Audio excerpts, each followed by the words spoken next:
Nueva mañana de radio, ya estamos en el 23 de diciembre del 2025, aquí en Más de Uno, en Onda Cero. Dejadme que les cuente una historia que es muy corta.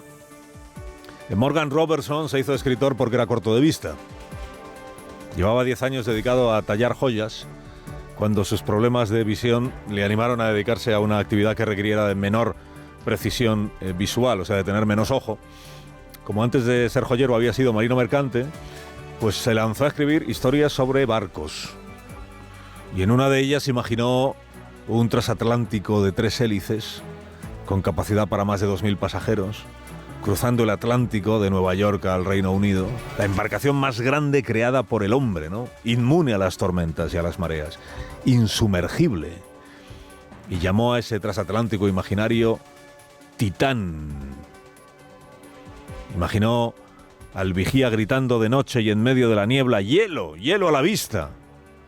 El capitán acciona la palanca para modificar el rumbo, pero 5 segundos más tarde, escribe Robertson, la proa del Titán empieza a levantarse y a ambos lados solo puede verse un iceberg de 30 metros de altura. Cesa la música en el teatro, silenciada por el ruido ensordecedor del metal chocando contra el hielo. Los pernos que sujetan las 12 calderas se parten. En la cubierta superior se doblan los pescantes, los botes quedan destrozados. El hielo devora los últimos puntales del puente y el barco no es más que una mancha en la blanca niebla. El invencible Titán ha sido engullido por el mar y apenas 8 o 10 personas patalean en el agua, desesperadas por flotar entre los restos del naufragio. Este texto fue escrito en 1898. 14 años después se hundió el Titanic. 14 años después. Al escritor corto de vista lo acusaron de ser adivino. Sin duda había estado en tratos con el diablo y eso le había permitido presagiar la pavorosa tragedia del Titanic. Tú fíjate, llamarle Titán al barco, ¿no? Él se defendió. Él dijo, ni adivino ni leches, vino a decir en inglés, ¿no? Neither adivino ni milks. Dijo, no soy adivino, lo que soy es marino. Marino con experiencia y con conocimiento suficiente como para poder aventurar cómo sería el hundimiento de un transatlántico mucho antes de que éste se hubiera producido. Prueba de que el hombre sabía de lo que hablaba es que se le atribuye la invención del periscopio, ¿no? Bueno, su novela la tituló Futilidad. Quizá no era un título muy atractivo, así que lo completó. La llamó Futilidad, el hundimiento del Titán. Fue una interesante elección de esta palabra. Futilidad es intrascendencia, la nimiedad, la trivialidad. O cómo caer en la tentación de quitarle importancia al iceberg que cualquiera con un poco de vista habría identificado como aviso a navegantes de que el transatlántico avanza rumbo al naufragio. Hablemos esta mañana, por tanto, en homenaje a Morgan Robertson, de la futilidad. Hemos tenido un candidato que se lo ha currado, que se lo ha trabajado y que ha dado la cara, trasladando sobre todo esta seguridad a los ciudadanos de que queda Pedro Sánchez para mucho rato y que queda Partido Socialista para mucho rato. Ese sanchismo es el que está haciendo que España avance y está más fuerte y vivo que nunca y con más ganas que nunca. En el papel menos apetecible de su vida, la actriz Nobel Montse Mínguez, en realidad dirigente del PSOE, elevada a la condición de portavoz de su partido cuando cayó Santos Tardán, intentó ayer reducir el hundimiento de su marca política en Extremadura a un fenómeno local intrascendente, un contratiempo de nada, un resbalón sin mayor consecuencia. Tan meritorio ha sido el papel del candidato Gallardo que no ha habido una sola voz que le haya pedido que se quede. Tuvo este candidato imposible la oportunidad de dimitir sin atenuantes la misma noche del domingo, pero la dejó pasar. Esperó a que se reuniera ayer la dirección regional del Partido Socialista para hacerlo a puerta cerrada. El domingo se conformó, lo escuchamos aquí en directo, con dolerse de que se hubieran celebrado unas elecciones que a él le venían mal. Tuvo la oportunidad de renunciar a su escaño, como prueba de que no está apegado al aforamiento, pero también la ha dejado pasar. De hecho, aspira a que el PSOE lo lidere otro, mientras él permanece en el Parlamento y aforado. Y permanece en tienda no porque él se aferre a nada, que no es eso. Permanece porque nadie en su partido le ha pedido que renuncie. No, a mí no me ha pedido nada nadie eso. Sería traicionarle. Es decir, yo me he comprometido con la gente cuando he ido que voy a trabajar desde el gobierno o la oposición. Gallardo es que tiene respuesta para todo, como se ve. Para todo menos para la pregunta esencial, que es ¿cómo ha podido pasar? ¿Cómo ha podido ocurrir que el PSOE caiga del 40% al 26% en 2 años?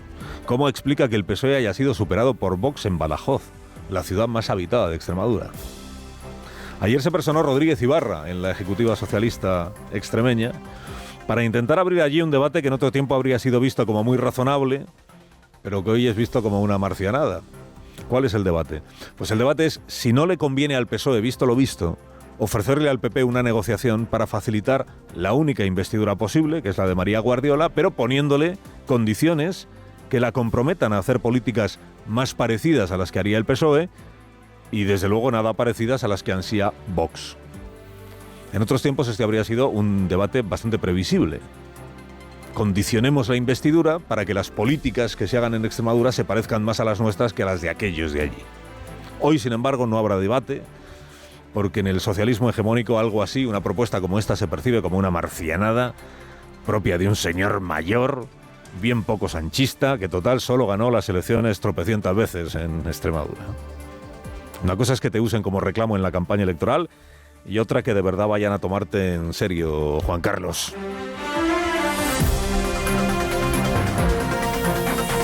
Bueno, entonces estábamos en que Ferraz se declara herméticamente inmune al desastre del socialismo extremeño. Lo dijo ayer la portavoz Mínguez. El sanchismo está más fuerte que nunca.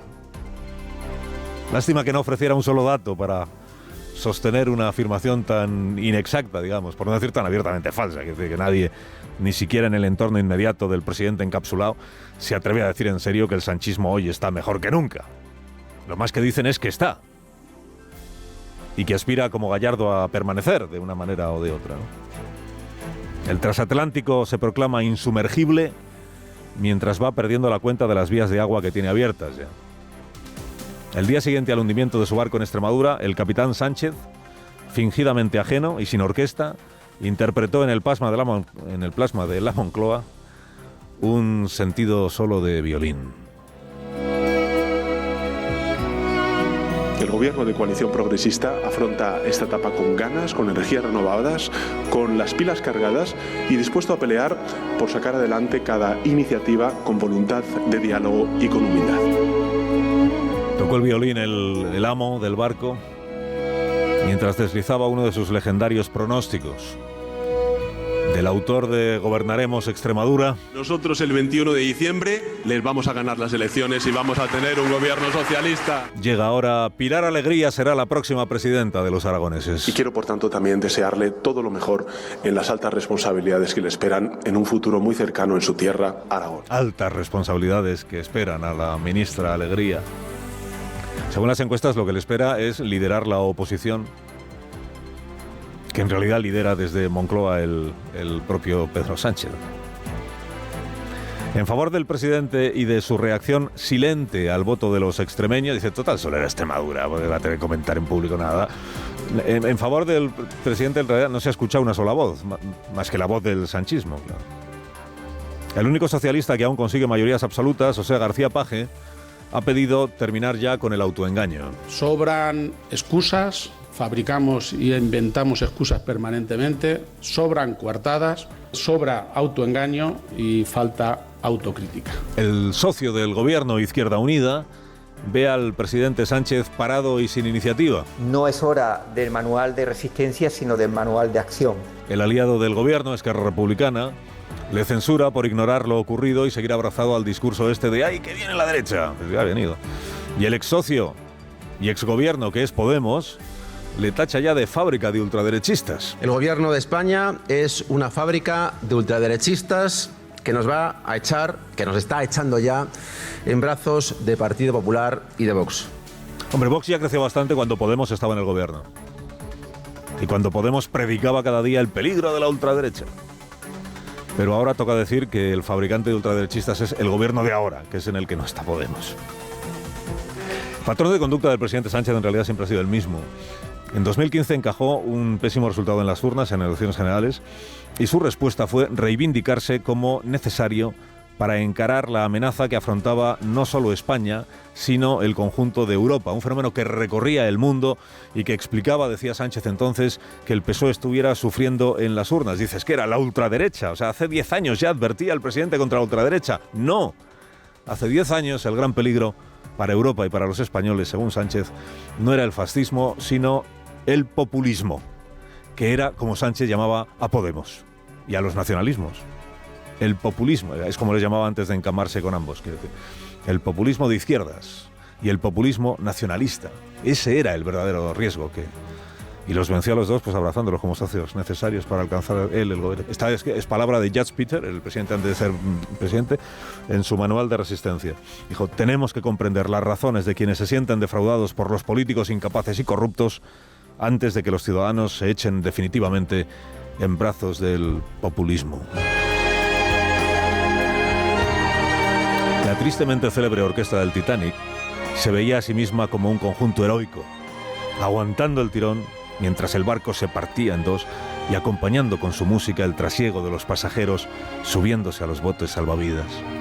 Con el paso del tiempo, y más que heroica, la orquesta del Titanic quedó como símbolo de aquellos que no quieren enterarse de lo que está ocurriendo bajo sus pies, aquellos que mientras todo se hunde, siguen tocando el violín, en lugar de echar un cable a quienes todavía pueden salvarse.